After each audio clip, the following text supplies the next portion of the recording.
Hello guys, welcome to TMX Adventures. Lisa here. Hey, today we're going to talk about portion sizes in your Thermomix and how we can work out what meals serve how many and even filter it down.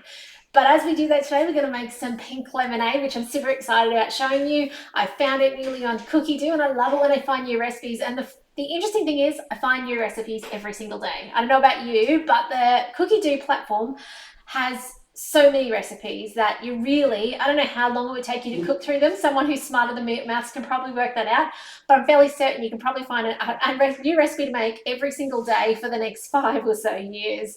So today I've put it on Cook Today. I'm going to go my week and it's going to be under there.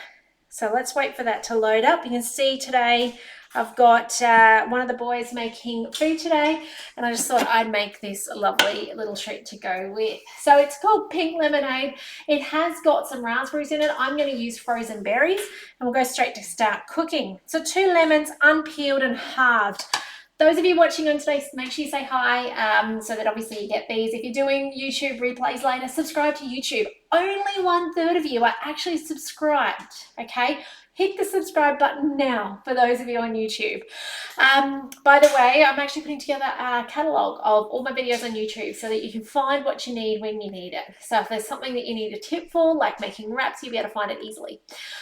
Have you made lemonade? Just straight, ordinary, old-fashioned lemonade, okay? I'd love to know in the chat if you have. This is a tweak on that. I've got some tips for you today because there are some things that people commonly do not quite right, okay? So anyway, wash your lemons, cut them in half. Mine were massive off our tree, so I've cut them in quarters, and in that goes.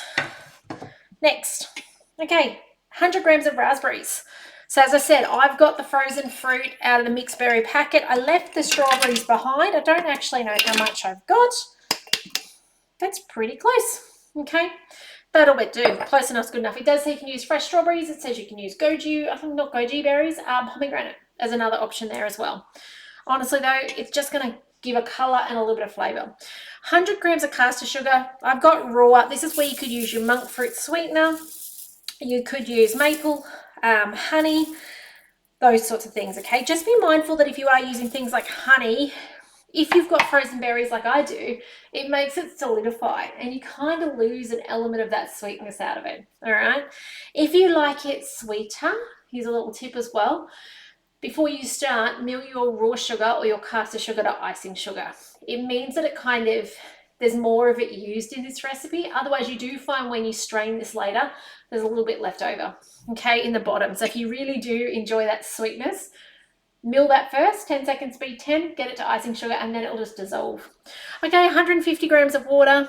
Remember, tap water if, especially if you've used honey or rice malt or maple, something that might set. Yep, that'll do, 200. Okay, on with the lid. And it's going to mix for 4 seconds on speed 10. This is so incredibly simple.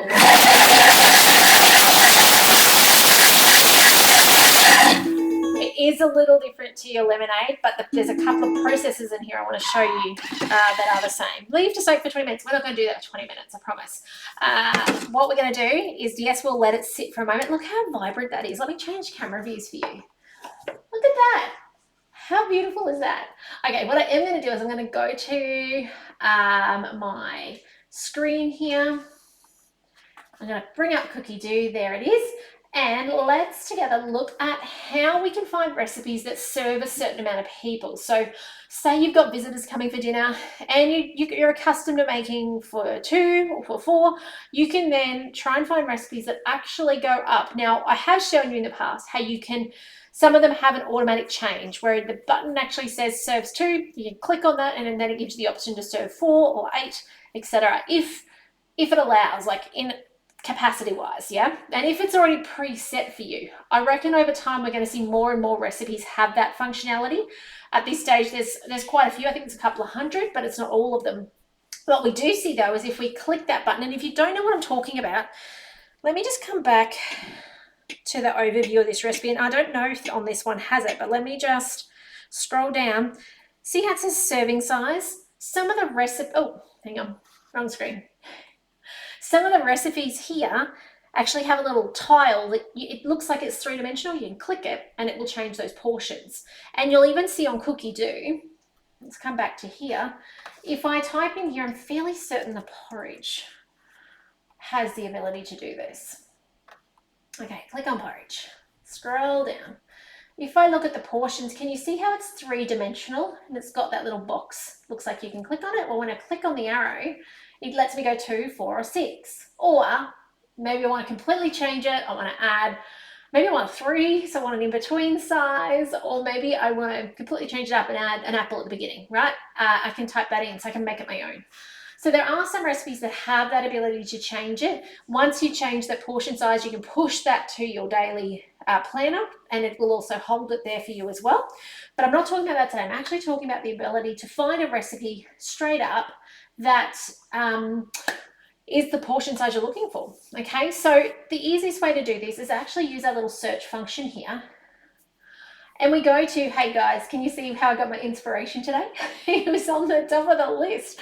It's from the UK, their summer collection. It's not quite summer here in Queensland, but that's okay. We like lemonade any day. So often I like to use this relevance button and I would go newest and I'll see what the newest is. But today we're not talking about that, we're talking about filters.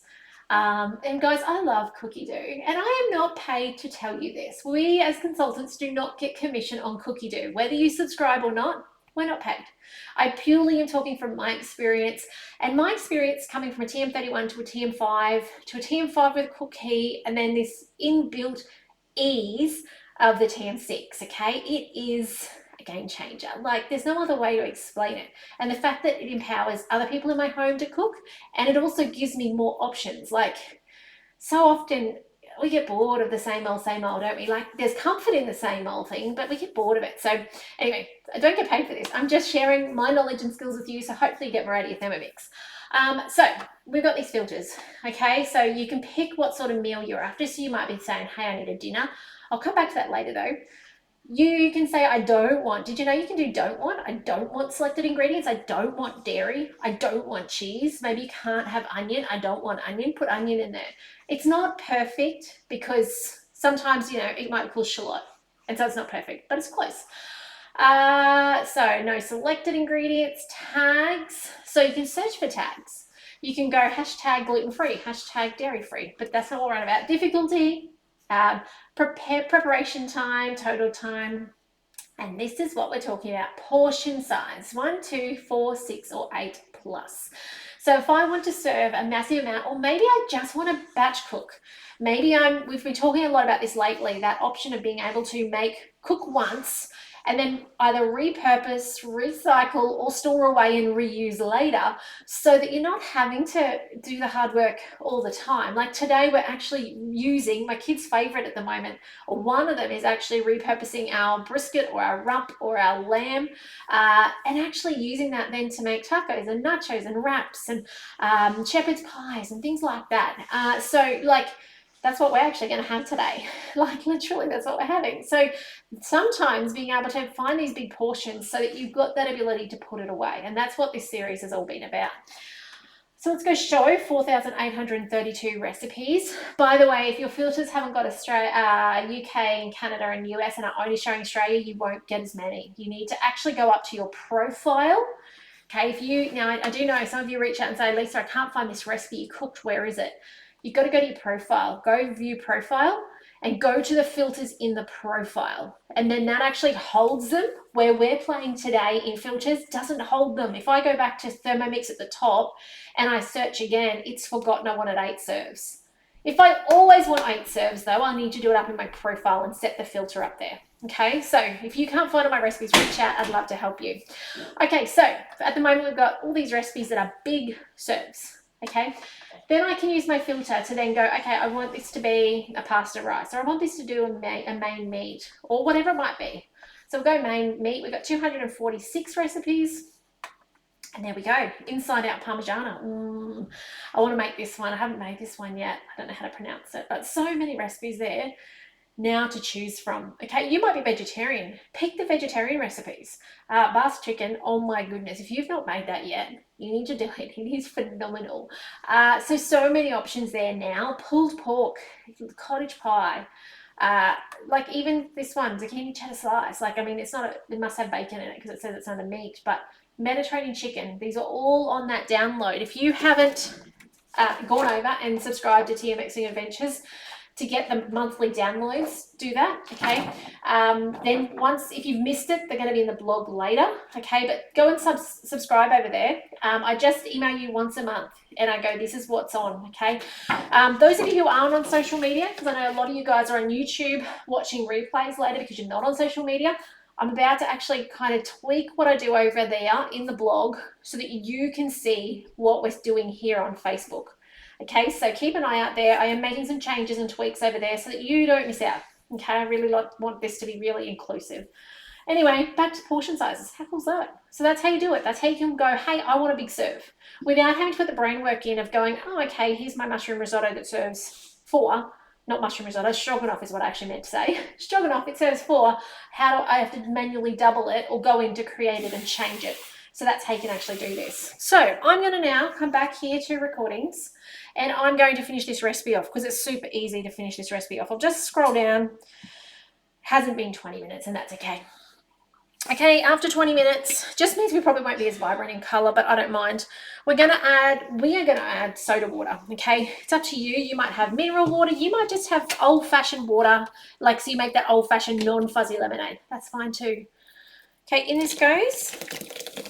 So it says cold, still, or sparkling to taste. One of the differences you'll notice if you have made the lemonade is that you actually have ice in it that first chop. So instead of having the raspberries, you actually have ice. Okay, next, insert the simmering basket and hold with a spatula. Now this is where it gets a little tricky and some people get a little confused. We're actually done. That's how simple it is. What I am going to do, I don't know if I should do this on camera. Maybe I won't. I was going to top up the liquid a little bit, but maybe that's a terrible idea to do on camera. I've got my glass. I've got some ice in it. They want you to do this. They want you to hold it with a spatula. Now, I can't do that. I must just be unskilled at holding things like that. So what I'm going to do, it does require 2 hands, is you need 1 finger to hold the simmering basket in and a second one to hold the side, because otherwise this lid opens and it goes everywhere. You'll make that mistake once, okay? What I might do is I might just make some space. Let's just slide you back a little bit. Let's see if you can catch this in motion. So it's always a little tricky. Let's get you there. Can you see that there? Can I pour around there is the question, isn't it? And as I said, play with your sugar, play with what type of sugar. Let's just see if I can do this. And so what we're doing is we're straining it through here, through the front of the simmering basket. Okay, so like this. And go slow and look at how vibrant. I hope you guys can see. That is an absolute winner. If you've not tried this, which I haven't, I reckon it's a brand new recipe, so probably you've not. Although there was a recipe by Quirky Cooking that did a recipe very similar to this. It's just amazing. Game changer. I was going to say hers was amazing. This is going to be amazing.